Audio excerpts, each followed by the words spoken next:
Kung may laptop kayong basag ang speaker, ganito lang gagawin natin para masayang speaker natin. Gagawin natin, ito kagaya yung speaker na to, tingnan nyo. Yan o, durog. Kaya ang gagawin natin, papakita ko sa inyo kung paano natin gagawin para di mabasag yung tunog. Tara, let's go. So kung nakikita ninyo, ito po yung gagamitin natin para di mabasag yung tunog ng laptop nyo. Ito Acer. Babalutin nyo siya ng rugby at sana di nyo matatakpan yung buo, kasi pag tinatakpan mo yung buo, possible wala po siyang tunog. At kailangan din po siya nakaangat, yung manipis sa speaker.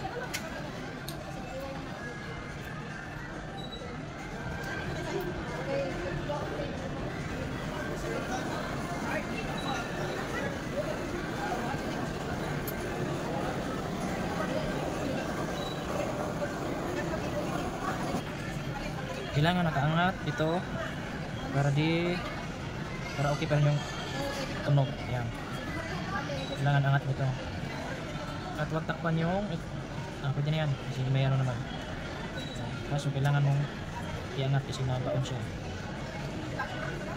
Ito, angat mo, landahanin mo lang para pinaputol yung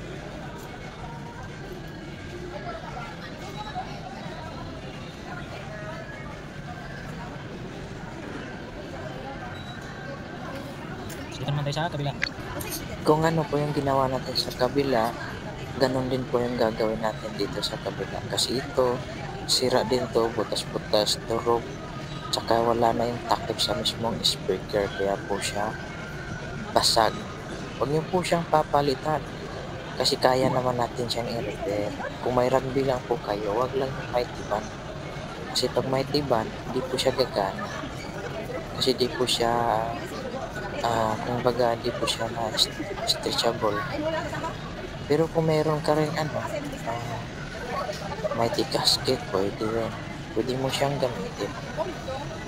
Pero sa akin, ginagamit ko rugby lang. At pagkatapos, antayin nyo po siya mga 30 minutes to 40 o siguro mga 1 hour para siguro. Para pag tutunog po yung speaker, di po siya gagalaw at di po siya mababaglas tsaka di mabubutas. Ito panoorin nyo po, tapos na po to. Easy money lang po ito. Kung technician ka, kailangan mo ganitong diskarte. At ito na po yung finished product. Yun, di na po siya basag yung tunog. Kanina di ko lang po siya na videohan kasi naalanganin ako sa oras. Pero ito po yung solusyon, napakadali. Salamat.